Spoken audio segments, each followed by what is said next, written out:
Jeg skal ind og høre noget fysik, 12-15. Det glæder jeg mig meget til. Det er min studieretning, så det kunne være spændende at høre om. Nu har jeg hørt, at det er nogen fra Aarhus Uni, og det er jo også et oplagt sted at studere. Så det kunne være fedt lige at høre, hvordan det er.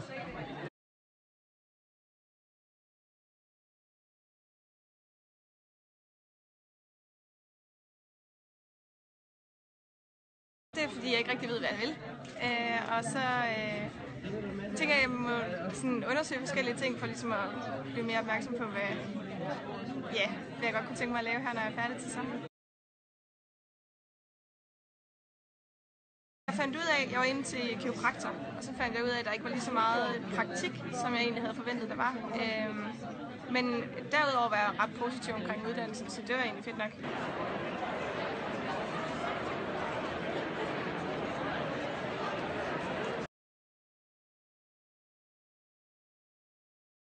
Jamen, vi forventer jo selvfølgelig, at de bliver guidet, og de får en rigtig meget inspiration. Kombinationen ved at komme ind og høre lidt omkring tingene på oplæggene, og så efterfølgende gå ned på messerne og tale med uddannelserne er en rigtig god kombination.